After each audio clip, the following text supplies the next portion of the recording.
Fala, gente, boa tarde, abraço aí para todo mundo. Vamos começar aqui então o patch de número 7. Vamos falar um pouquinho aí da semana um desse patch, que vai trabalhar bastante com vocês o conceito de economia, principalmente economia global, economia geopolítica, economia entre países. Então, vamos começar aqui então a semana um com o nosso querido tema a China no cenário internacional. Então, vamos começar falando da China aí superficialmente. Esse amarelinho aqui é o território chinês, é onde ela está.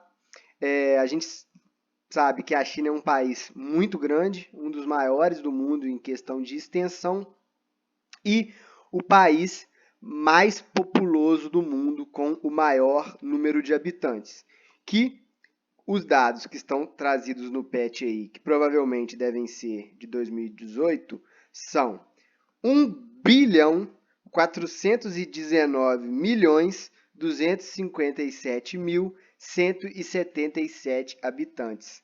Ou seja, é muita gente.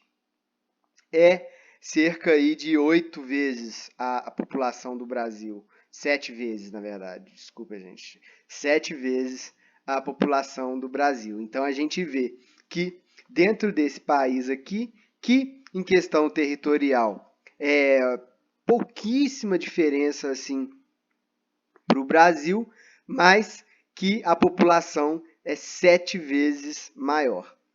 E também vale destacar que grande parte desse território chinês é composto por cadeias de montanhas e de desertos. Então, é um país com uma densidade demográfica muito grande. Estão muito localizados aqui nessa região sudeste da China, que é onde estão as maiores cidades e os maiores centros econômicos, que é o que interessa para nós aqui nessa aula, que é a economia. Pois bem, a economia chinesa, ela é uma coisa assim, bastante explosiva, no bom sentido, claro, pois pouco tempo atrás a China não estava tipo, nem no top 20 das economias mundiais. E hoje ela já ameaça e já são dados concretos de que a partir de 2026 a China vai ultrapassar os Estados Unidos e vai se tornar o país com o maior PIB, ou seja, a maior acumulação de riquezas entre os países, que é o produto interno bruto, que é a soma de todos os capitais que que circulam naquele país ali. Então, vamos ter um exemplo aqui. Aqui no PET tem um exemplo de como que a economia chinesa ela vai bem assim, principalmente a partir desse século XXI, a partir dos anos 2000. Então a gente vê aqui, ó, que os dados de 2017, a China ela exportou 2,41 trilhões de dólares e ela importou 1,4 trilhões de dólares, ou seja, 1 trilhão de balança positiva nessa questão. 1 trilhão são 1.000 bilhões. Então, a gente vê aí como esse mercado chinês, como que isso se tornou uma coisa hoje absolutamente presente no mundo. Então aqui a gente vai discutir a participação chinesa no comércio mundial.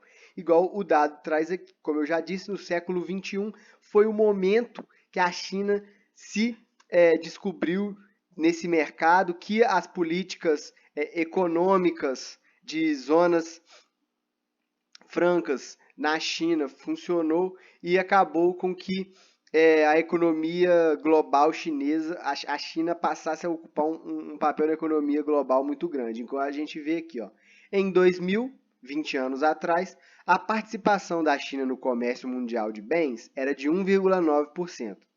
Passado 2 décadas, ano passado, em 2019, cresceu quase 8 vezes, chegando a espetaculares 15%. Ou seja, a China passou de menos de 2% do comércio mundial para 15%, mais de um décimo do comércio mundial, na verdade, um décimo e meio. Então, isso é muita coisa, é um crescimento muito grande. Sem contar que a China é o maior importador para diversos países e o maior exportador de diversas mercadorias para outros países. Mas o que explica isso? É o que eu disse lá no início. Essa população, esse território grande, com essa população enorme, isso acaba gerando ao país uma capacidade de investimentos econômicos, de políticas econômicas muito grande, porque é um mercado de trabalho imenso, é um fluxo de mercadoria para escoar imenso. A gente sabe que a Ásia ali tem os países islâmicos, tem os países árabes, tem os países... Lembrando que árabe e islâmico não é a mesma coisa. Árabe é uma etnia, islâmico é uma religião. Então, é isso. E agora vamos falar um pouquinho da economia chinesa, sim, nessa questão da presença deles no mundo. Então a gente vê aqui, ó, esses são os níveis de importação da China a nível internacional. Olha só, a China ela compra 57% dos grãos de soja no mercado internacional. Quem são os principais exportadores de grãos de soja? Estados Unidos e Brasil. Minério de cobre, 31%. Petróleo, 14%. Minério de ferro, 57%. Carros, 6%. Circuitos integrados, 31,8%. Então, a gente vê que em alguns mercados, como o minério de ferro e o grão de soja, a China já compra mais da metade disso do mundo inteiro. Então, é uma presença muito poderosa, pois é muito dinheiro investido nisso. E agora vamos fazer uma reflexão. O Brasil vende grande parte da sua soja para a China e compete com os Estados Unidos nessa venda para a mesma China. Então, do que adianta o governo brasileiro e principalmente o Itamaraty, que é o Ministério das Relações Exteriores, não adianta eles ficarem fazendo essa guerra entre aspas, gente, contra a China. Pois a China é um grande parceiro do Brasil nessa questão econômica e temos também grande parceria com os Estados Unidos, mas nessa questão do agronegócio, os Estados Unidos são nossos grandes concorrentes, então a gente tem que analisar o que é melhor para o Brasil, independente de qualquer coisa, pelo menos deveria ser assim que a classe política deveria enxergar a nação brasileira. Então a gente vê aqui, ó, dados do PIB aqui, ó.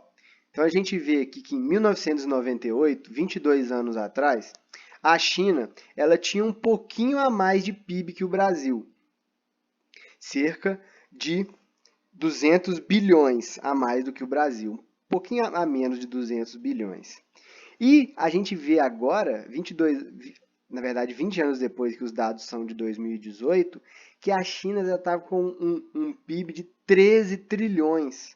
Então, gente, é um crescimento assim absurdo. Se a gente somar o PIB aqui do Japão com a Alemanha, com o Reino Unido, com a França, com a Itália, não vai dar o tanto que cresceu esse PIB chinês. Então, a gente já consegue ver aqui, através desses dados, o quão expressivo foi esse crescimento.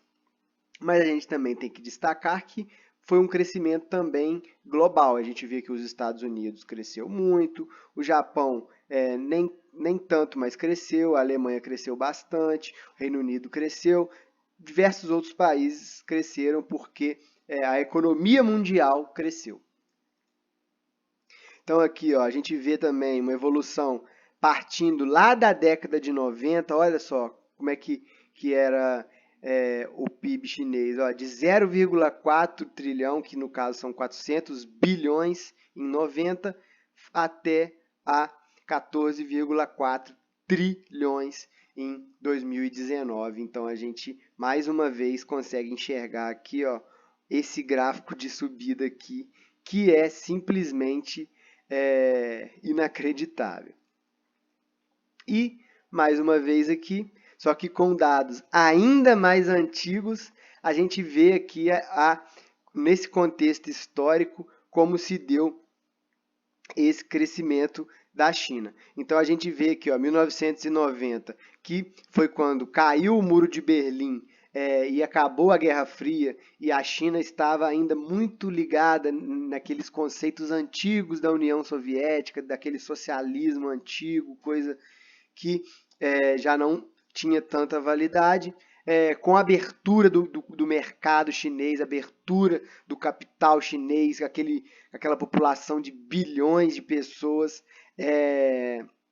acabou que essa economia tivesse uma explosão assim absolutamente incrível. E uma outra coisa assim para a gente fechar a aula aqui e ter uma ideia prática sobre a questão da dominância da China no mercado internacional. Então, a gente está vivendo essa questão de pandemia e a gente descobriu que a China, descobriu não, isso já se sabia, mas ficou claro que hoje a China é responsável por 90%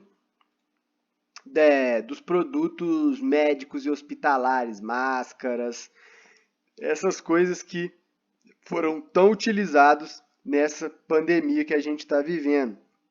Então a gente vê aí como que a China vai dominando cada vez mais os mercados. A gente viu aqui, ó, como que eles já compram mais da metade da soja, mais da metade do minério de ferro. Então, esse crescimento que o país vai tendo, isso vai afetando também os outros países. Uma coisa também, uma curiosidade sobre a China ela não é muito focada no agronegócio próprio deles, eles preferem seguir em outras áreas. Então eles importam muitos produtos agrícolas. Eles estão investindo pesado em vários países da África muito pobre, e está investindo na agricultura daqueles países. Ou seja, a tendência de que o Brasil vai perder esse mercado no futuro para esses países da África. Então, não sabemos muito bem como é que esse nosso país vai se guiar economicamente nos próximos anos. Então, valeu, gente. Um abraço. Até a próxima.